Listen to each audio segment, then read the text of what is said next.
दिसंबर 2025 भारतीय शेयर बाजार के लिए एक ऐसा दिन जो ऊपर से देखने पर तो बिल्कुल शांत लगा, लेकिन सच कहूं तो सतह के नीचे एक जबरदस्त तूफान चल रहा था। आज हम इसी छुपे हुए एक्शन को सेंसेक्स दिन के आखिर में सिर्फ 54 अंक नीचे बंद हुआ 85,213 पर। 2 दिन की तेजी पर एक छोटा सा ब्रेक लग गया। अब ये नंबर देखकर तो यही लगेगा कि अरे कुछ खास हुआ ही नहीं, पर यकीन मानिए असली कहानी इन आंकड़ों में है ही नहीं। यही उठता है कि अगर बाजार लगभग फ्लैट ही बंद हुआ तो फिर दिन भर इतनी टेंशन क्यों महसूस हुई? क्योंकि इस सपाट क्लोजिंग के पीछे खासकर आखिरी के 30 मिनट में एक जबरदस्त लड़ाई चल रही थी। चलिए पर्दे के पीछे की इसी कहानी को समझते हैं। एक उतार चढ़ाव भरा दिन। देखिए, हेडलाइन नंबर्स अक्सर धोखा दे सकते हैं। दिन भर बाजार कभी ऊपर कभी नीचे होता रहा और आखिरी मिनटों में तो हरे निशान में बने रहने के लिए एक असली संघर्ष देख। अब जरा इन आंकड़ों को देखिए। सेंसेक्स और निफ्टी तो लगभग फ्लैट बंद हुए, लेकिन यहाँ एक साफ बंटवारा दिख रहा है। एक तरफ बैंकिंग स्टॉक्स ने बाजार को सहारा देने की पूरी कोशिश की, वहीं दूसरी तरफ मिड कैप शेयरों पर भारी दबाव था। ये निवेशकों की घबराहट का पहला संकेत था कि वो सुरक्षित माने जाने वाले बड़े बैंकों की तरफ भाग रहे थे। शुरू होती है दिन की सबसे बड़ी कहानी, निवेशकों के बीच की जबरदस्त खींचतान। ऐसा लग रहा था मानो बाजार एक रस्सी हो जिसे 2 शक्तिशाली ताकतें अपनी अपनी ओर खींच रही थीं, और इसी ने पूरे दिन के कारोबार को एक नाटक जैसा बना दिया। में एक तरफ से रस्सी खींच रही थी एक बहुत बड़ी चिंता, हमारा कमजोर होता रुपया। देखिए, जब किसी देश की करेंसी गिरती है तो विदेशी निवेशकों का भरोसा डगमगाने लगता है। 7.9 ये आंकड़ा देखिए, डॉलर के मुकाबले रुपए का ये अब तक का सबसे निचला स्तर था और इसने कई चिंताएं खड़ी कर दी। क्या महंगाई बढ़ेगी? क्या बाहर से सामान मंगाना महंगा हो जाएगा? और सबसे बड़ा डर, क्या विदेशी निवेशक अपना पैसा बाजार से बाहर निकालना शुरू? और यहीं पर दिन का मुख्य संघर्ष बिल्कुल साफ हो जाता है। एक तरफ थे विदेशी संस्थागत निवेशक यानी FIIs जो लगातार बिकवाली कर रहे थे, पैसा निकाल रहे थे, तो दूसरी तरफ थे हमारे घरेलू फंड्स यानी DIIs जो हर गिरावट पर डटकर खरीदारी कर रहे थे।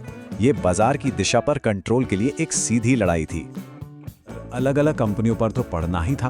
तो चलिए अब जरा करीब से देखते हैं कि बाजार की इस खींचतान में कौन सी कंपनियां हीरो बनी और किन्हें हार का सामना करना पड़ा। कारण है ये एयरपोर्ट सर्विस एग्रीगेटर प्लेटफॉर्म।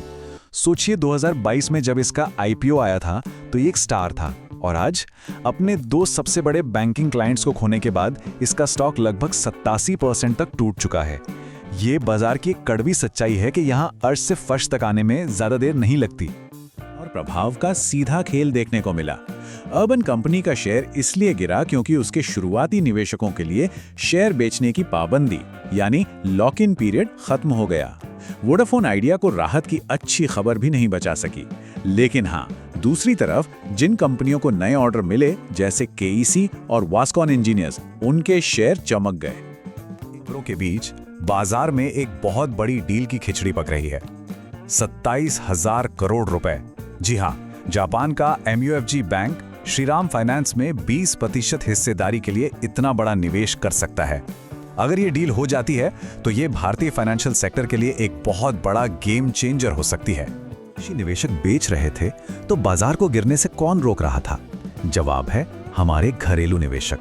चलिए अब इस खींचतान की रस्सी के दूसरे छोर को पकड़ते हैं और समझते हैं कि स्थानीय निवेशकों का ये भरोसा आखिर आ कहां से रहा है। ये कमाल के हैं। इक्विटी म्यूचुअल फंड में करीब 39,300 करोड़ का रुपए का जबरदस्त निवेश आया, जो अक्टूबर से 22% ज्यादा है। और सबसे बड़ी बात यह है कि इसका ज्यादातर हिस्सा कोर इक्विटी फंड्स में गया। ये दिखाता है कि छोटे निवेशकों का बाजार की लॉन्ग टर्म कहानी पर भरोसा कितना मजबूत है। लिखा गुलाबी भी नहीं है। SIP यानी सिस्टमैटिक इन्वेस्टमेंट प्लान के आंकड़े थोड़ी सावधानी का इशारा भी कर रहे हैं। हाँ, कुल SIP खाते 10 करोड़ के पार चले गए, जो शानदार है। लेकिन एक और आंकड़ा देखिए, हर 100 नए SIP के रजिस्ट्रेशन पर लगभग 76 बंद भी हुए। इसका मतलब हो सकता है कि कुछ निवेशक या तो मुनाफा वसूली कर रहे हैं या फिर बाजार के इस उतार चढ़ाव से थोड़ा घबरा रहे हैं। खींचतान का भविष्य के लिए क्या मतलब है? बाजार यहां से किस ओर जाएगा? एक्सपर्ट्स का मानना है कि हमें कुछ प्रमुख संकेतों पर कड़ी नजर रखनी होगी। इन्वेस्टमेंट्स के विनोद नायर कहते हैं, 3 चीजें सबसे जरूरी हैं: रुपए की स्थिरता, विदेशी निवेश का रुख और व्यापार समझौतों पर स्पष्टता। जब तक इन मामलों पर धुंध नहीं छटती, निवेशक बड़े दांव लगाने से बचेंगे। हुए बाजार की अगली चाल कुछ अहम बातों पर निर्भर करेगी। अमेरिका से आने वाले महंगाई के आंकड़े, भारत अमेरिका व्यापार डील में कोई प्रगति होती है या नहीं, और हाँ, सबसे महत्वपूर्ण, हमारी कंपनियों के तिमाही नतीजे कैसे रहते हैं। यही वो फैक्टर्स हैं जो तय करेंगे कि बाजार में तेजी वाले हावी होंगे या मंदी वाले। हम घूम फिरकर उसी सबसे बड़े सवाल पर वापस आ जाते हैं, क्या घरेलू निवेशकों की ये मजबूत खरीदारी विदेशी फंडों की लगातार बिकवाली का सामना कर पाएगी? बाजार का भविष्य इसी एक सवाल के जवाब में छिपा है, और यही वो कहानी है जिस पर आगे नजर बनाए रखनी होगी। शेयर बाजार में निवेश बाजार के जोखिम के अधीन है। मैं कोई सेबी पंजीकृत रिसर्च एनालिस्ट नहीं हूँ। मेरी तरफ से मैं बेस्ट जानकारी प्रोवाइड करने का पूरा प्रयास करता हूँ, और शेयर मार्केट में कोई भी ट्रेडिंग या निवेश का सिस्टम 100% परफेक्ट नहीं होता है। इस वीडियो में दिखाई गई जानकारी से आपको शेयर बाजार में 100% लाभ ही होगा, इसकी कोई गारंटी नहीं है। आपको इससे नुकसान भी उठाना पड़ सकता है। इस वीडियो में दिखाई गई जानकारी को सिर्फ एजुकेशनल पर्पज के लिए समझा जाए तथा इसमें बताई गई जानकारी का उपयोग स्वविवेक से करें। मैं इस वीडियो का निर्माता किसी भी नुकसान के लिए उत्तरदायी नहीं हूँ। Thank you.